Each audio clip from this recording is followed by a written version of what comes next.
കുറേ കാലം എൻ്റെ ഭാര്യ അസുഖത്തിലായി കിടത്തപ്പായയിൽ തന്നെ ആയപ്പോൾ എനിക്കും തോന്നി വേറൊരു കല്യാണം കഴിച്ചാലോ എന്ന്. കാരണം എൻ്റെ ഭാര്യ എനിക്ക് തീരെ ആസ്വദിക്കാനോ അനുഭവിക്കാനോ കിട്ടണില്ല. വേറൊരു കല്യാണം കഴിച്ചാലോ എന്നിങ്ങനെ മനസ്സിൽ നിരന്തരം തോന്നാൻ തുടങ്ങി. അപ്പൊ ഞാൻ കരുതി, ഞാനിപ്പം വേറൊരു കല്യാണം കഴിച്ച് രണ്ടാം കെട്ട് ഒരു പെണ്ണിനെ കൊണ്ടുവന്നാൽ നിലവിൽ എൻ്റെ ഭാര്യക്ക് ശരീരത്തിനെ അസുഖമുള്ളൂ. ഞാൻ വേറൊരു പെണ്ണിനെ കല്യാണം കഴിച്ചാൽ എൻ്റെ ഭാര്യൻ്റെ മനസ്സും തകർന്നിട്ട് മനസ്സിനും വിഷമം വരും. അത് വേണ്ട, എൻ്റെ ആ മോളെ പാവത്തിനെ വേദനിപ്പിക്കണ്ട എന്ന് കരുതി ഞാൻ ആ കല്യാണം വേണ്ടെന്ന് വെച്ച് ക്യാൻസലാക്കി. 2. മൂന്നാമത് ഷെഹറാനിമ പറയാ, പാതിരാക്കൊക്കെ എൻ്റെ കുട്ടികള് ഉറക്കില്ലാതെ അസുഖം വന്നിട്ടോ മറ്റു പ്രയാസം അനുഭവിച്ചിട്ടോ കരച്ചില് തുടങ്ങിയാൽ ഞാൻ എന്താ ചെയ്യാറെന്നറിയോ? ആ കുട്ടിനെടുത്ത് താലോലിച്ച് അപ്പുറം കൊണ്ടുപോയി നന്നായി ആ കുട്ടിനെ കളിപ്പിച്ച് ഉറക്കാൻ ശ്രമിക്കും. ചിലപ്പോ ആ കുട്ടി ഉറങ്ങിയിട്ടില്ല, സുബി വരൊക്കെ ഞാൻ ഉറക്കുകയും. എന്തിന്? എൻ്റെ ഭാര്യന്റെ ഉറക്കം സ്മൂത്തായിട്ട് നടക്കട്ടെ എന്ന് കരുതിയിട്ട്. ഇനി നമ്മളോട് ചോദിക്കുക, നമ്മളും ഭാര്യയും തമ്മിലുള്ള ബന്ധത്തിൽ ഈ ചരിത്രത്തിന് എന്തെങ്കിലും പങ്കുണ്ടോ എന്ന്? ഭാര്യനെ നന്നായി സ്നേഹിക്കണം, ഭർത്താവിനെ നന്നായി ബഹുമാനിക്കണം. ഇതൊക്കെ മക്കള് കണ്ടാല് ഇനി വേറൊരു പ്രീമെരിറ്ററിയോ കൗൺസിലിങ്ങിന്റെ ഒന്നും ആവശ്യം തന്നെ ഇല്ല. ഉപ്പ തളർന്നിട്ട് വീട്ടിലേക്ക് വരുന്നത് ഭാര്യ ഉമ്മ കാണാണ്. ഉപ്പ ഒന്ന് ചുമക്കുകയാണ് ഉപ്പ. അപ്പോൾ തന്നെ ഭാര്യ ആ നിസ്കാര കുപ്പായത്തോടെ കിച്ചണിലേക്ക് പോയി വെള്ളം ചൂടാക്കിയിട്ട് കൊടുക്കുന്നത്. എൻഗേജ്മെന്റ് കഴിഞ്ഞ ഫാത്തിമ ഹിബ കണ്ടാലേ ഇനി വിവാഹം കഴിഞ്ഞാൽ ഭർത്താവിനോട് എങ്ങനെ പെരുമാറണം എന്നുള്ള വേറെ ക്ലാസിന്റെ ഒന്നും കോഴ്സിന്റെ ഒന്നും ആവശ്യമില്ല. അതാണ് പറഞ്ഞതിന്റെ മലയാളം. ഉമ്മാക്ക് അസുഖം വരുമ്പോഴെല്ലാം ഉപ്പ സങ്കടപ്പെടുന്നതും വേഗം ഹോസ്പിറ്റലിൽ കൊണ്ടുപോകുന്നതും ആ മെഡിസിൻ ഗുളികയൊക്കെ വായിലിട്ട് കൊടുത്ത് വെള്ളം ഒഴിച്ചു കൊടുക്കുന്ന ഉപ്പാനിയാ കാണുന്നെങ്കിൽ നമ്മളെ മക്കള് കല്യാണം കഴിച്ചാൽ എങ്ങനെ ഭാര്യനോട് പെരുമാറണം എന്നുള്ളതിന്റെ ഓൺലൈൻ കോഴ്സിലൊന്നും പ്രത്യേകിച്ച് ജോയിൻ ചെയ്യേണ്ട ആവശ്യമില്ല.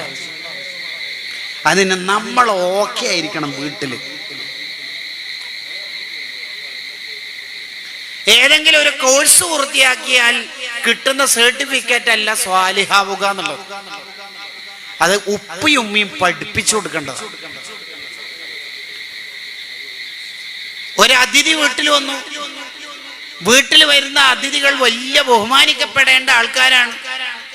അവരുടെ മുമ്പിൽ നമ്മളെ മക്കൾ ഇങ്ങനെ കാലിന്റെ മേലെ കാല് വെച്ചും സോഫന്റെ മേലെ കാല് വെച്ചിട്ടൊക്കെ ഇരിക്കുമ്പോൾ അവനിങ്ങനെ തിരുത്തി കൊടുക്കുക. ഉസ്താദല്ലേ, നിന്നെ പഠിപ്പിച്ച കെമിസ്ട്രിയുടെ സാറല്ലേ, തടത് പഠിപ്പിച്ചു കൊടുക്കണം.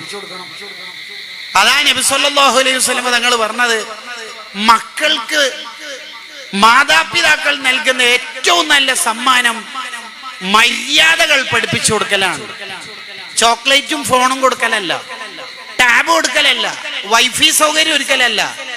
ഏറ്റവും വലിയ സമ്മാനം മക്കൾക്ക് മര്യാദകൾ, മാനേഴ്സ് പഠിപ്പിച്ചു കൊടുക്കുക.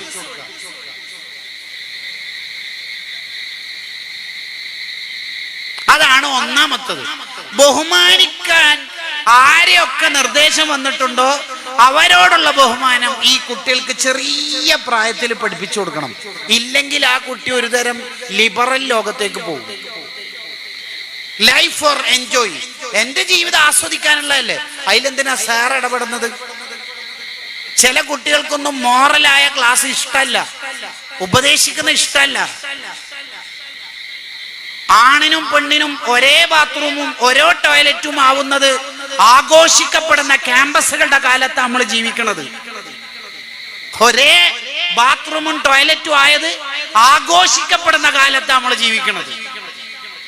ആ കാലത്ത് നമ്മളെ മക്കള് നന്നാവാൻ പെരുത്തു പണിയുണ്ട്. അതിന് ചെറിയ പ്രായത്തിൽ തന്നെ ഇസ്ലാം നിർദ്ദേശിച്ച കുറേ കാര്യങ്ങൾ ഗസാലി ഇമാം ഇഹ്യയിൽ പറയുന്നുണ്ട്. അതങ്ങ് പഠിപ്പിച്ചു കൊടുക്കണം. രണ്ടാമത്തത്, സുയാനത്തുൻ അൻ ഖുറനാഇ സൂ. മക്കളുടെ കൂട്ടുകാരെല്ലാം നല്ല കൂട്ടുകാരാണ് എന്ന് ഉറപ്പുവരുത്തണം. അൽ മർഉ അലാ ദീനി ഖലീലി. നബി സല്ലല്ലാഹു അലൈഹി വസല്ലം തങ്ങൾ പറഞ്ഞല്ലോ, അൽ മർഉ അലാ ദീനി ഖലീലി. ഒരാൾ തന്റെ കൂട്ടുകാരൻ ജീവിക്കുന്നത് പോലെയാ ജീവിക്കുക.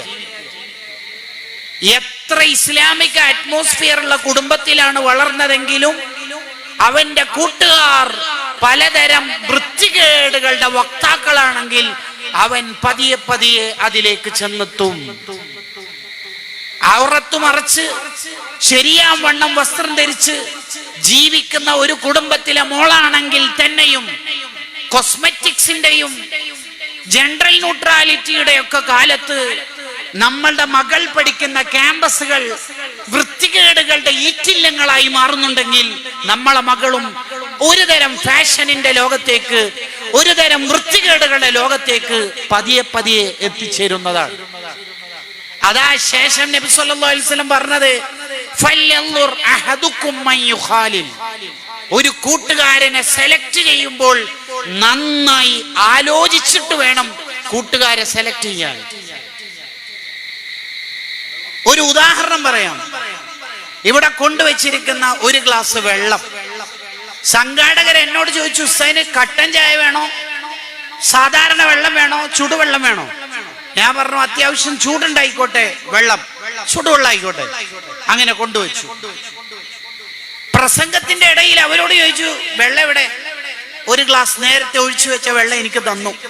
അവിടെ ഇരുന്നിട്ട് കുടിക്കുമ്പോൾ ടു കോൾഡ് ആണ്, ഫ്രിഡ്ജിൽ വെച്ച ഫീലിംഗ് ആണ്. ഞാൻ ചോദിച്ചു, നിങ്ങളോടല്ലേ പറഞ്ഞ തണുത്ത വെള്ളം വേണ്ട, ചുടുവെള്ളം മതി? ഉസ്താദെ, ഫ്ലാസ്കിൽ വെള്ളം ഒഴിച്ച് ഗ്ലാസ്സിൽ നേരത്തെ ഉസ്താദ് പറഞ്ഞപ്പോൾ ഒഴിച്ചതായിരുന്നു. ആ വെള്ളത്തിന് ചൂടുണ്ടായിരുന്നു, പക്ഷെ കൂളറിന്റെ അടുത്ത് വെള്ളം വെച്ചത് കൊണ്ട് അതിന്റെ ചൂട് പോയതാണ്. കണ്ടോ, നല്ല ചൂടുള്ള വെള്ളം ചങ്ങായിന്റെ പരം കൂടിയപ്പം കാറ്റുപോയി. 10ാം ക്ലാസ് വരെ നമ്മളെ മോളെ ഫാത്തിമാനെ, അബ്ദുള്ളയെ അവ്വല് വക്തിൽ സുബഹിസ്കരിക്കണം, ബാങ്ക് കൊടുത്ത ഉടനെ നിസ്കരിക്കണം, ശരിയാവണ്ണം വസ്ത്രം ധരിക്കണം, ഹെയർ സ്റ്റൈൽ മദീന കൾച്ചർ ആവണം എന്നതൊക്കെ പഠിപ്പിച്ചതാ. പക്ഷെ ഹയർ സെക്കൻഡറിയിലേക്ക് നിങ്ങൾ ജോയിൻ ചെയ്ത് കുട്ടികളെ പറഞ്ഞയക്കുന്ന സമയത്ത് അവിടെ ഒരുതരം വൃത്തികേടുകളുടെ കലാലയത്തിന് ഏറ്റവും വൃത്തികേട് നടക്കുന്ന ഭൂമികയാണെങ്കിൽ തീർച്ചയായിട്ടും ആ കുട്ടിയുടെ അവ്വല് വക്തിൽ നിസ്കരിക്കണം എന്നുള്ള ചൂടൊക്കെ പോയിട്ട് ഓൻ ഹയർ സെക്കൻഡറി കഴിയുമ്പോൾ ഒരു തണുപ്പനായി മാറും. ആരുടെ കൂടെയാണോ കൂട്ടുകൂടുന്നത് അതിനനുസരിച്ച് കുട്ടികൾ നന്നാവുകയും ചെയ്യും, മോശാവുകയും ചെയ്യും. ആരോടൊപ്പമാണ് കൂട്ടുകൂടുന്നതെന്ന് ശരിക്കും ആലോചിക്കണം. അപ്പൊ എന്റെ മകളുടെ കൂട്ടുകാരികൾ ആരൊക്കെ, എന്റെ മകന്റെ കൂട്ടുകാർ ആരൊക്കെ, ഇതാരാ നോക്കേണ്ടത്? ഉപ്പിയുമ്മയാണ്, മാതാപിതാക്കളാണ്. അതാണ് ഞാൻ നേരത്തെ പറഞ്ഞുകൊണ്ടിരിക്കുന്നത്. ഏതെങ്കിലും ഒരു കോഴ്സ് പൂർത്തിയാക്കിയാൽ നന്നാവും എന്ന് വിചാരിക്കുന്ന കാലത്താണ് നമ്മളുള്ളത്. അതുകൊണ്ടാണ് ഉസ്താദുമാരെയൊക്കെ ഏൽപ്പിക്കും ചില രക്ഷിതാക്കൾ, ഉസ്താദെ എൻ്റെ മോന്റെ മുടി ഉസ്താദ് നോക്കണം, നഖം ഉസ്താദ് നോക്കണം, വസ്ത്രവും നോക്കണം എന്ന്, പാൻറ് ഉസ്താദിനെ നോക്കണേ എന്ന്. ഉസ്താദ് എന്തെല്ലാം നോക്കേണ്ടത് ഈ 3/4 മണിക്കൂറിൻ്റെ ഉള്ളിൽ? 7:20 ഇവൻ വരത്ത്, 7 മണിക്കാണ് മദ്രസ തുടങ്ങുന്നെങ്കിലും 8:05 ഇംഗ്ലീഷ് മീഡിയത്തിന്റെ ബസ് വരുന്നുണ്ട്, അവൻ പോവുകയും ചെയ്യും. 3/4 മണിക്കൂറിൻ്റെ ഉള്ളിൽ എന്തെല്ലാം ഇപ്പം നോക്കേണ്ടത്? നമ്മൾ ആദ്യമേ പഠിക്കേണ്ടത് ഓട്ടോറിക്ഷന്റെ മുമ്പിലുള്ള ടയറാണ് മക്കള്, ബേക്കിലത്തെ 2 ടയറാണ് ഉപ്പയും ഉമ്മയും ഉസ്താദുമാരും അധ്യാപകരും. ടയർ ഒരാളുടേതും പഞ്ചറാവാതിരുന്നാലേ കുട്ടി സ്മൂത്തായിട്ട് പോവുള്ളൂ. പലപ്പോഴും ഉസ്താദുമാരെയും കുട്ടികളെയും ഗ്രൗണ്ടിൽ ഇറക്കിയിട്ട് ഉപ്പിയുമ്മയും കാണിയായിട്ട് ഒരു A+ കുറഞ്ഞു അങ്ങനെ അഭിപ്രായം പറയണ്ട, നിങ്ങളും കൂടി കളത്തിൽ ഇറങ്ങണം. ആകെ 3/4 മണിക്കൂറേ ഉസ്താദിന്റെ കയ്യിൽ കുട്ടിയുള്ളൂ. ബാക്കി 23 സംതിങ് മണിക്കൂറുകൾ നമ്മുടെ കയ്യിലാണ് കുട്ടികളുള്ളത്. അപ്പോൾ പഠിപ്പിച്ചു കൊടുക്കേണ്ടതാണ് അവന്റെ കൂട്ടുകാർ ആരാവണം, അവൻ പഠിക്കുന്ന കലാലയം ഏതാവണം, അവൻ ജോയിൻ ചെയ്യുന്ന ദർസ് ആരുടേതാവണം, അവന്റെ അധ്യാപകൻ, അവന്റെ ഉസ്താദ് ആരാവണം? ഇതൊക്കെ ശരിക്കും ആലോചിച്ചിട്ടാണ് സെലക്ട് ചെയ്യേണ്ടത്. എവിടെയെങ്കിലും പഠിപ്പിക്കണ്ടേ എന്ന് വിചാരിക്കരുത്. നമ്മുടെ ഖബർ എന്ന ലോകം സ്വർഗമാക്കി തീർക്കാൻ നമ്മളെ മക്കളെ കൊണ്ട് കഴിയും. അതിന് ഈ ജീവിതകാലത്ത് കുറച്ചൊന്ന് കഷ്ടപ്പെടണം. നിങ്ങൾ കേട്ടിട്ടില്ലേ,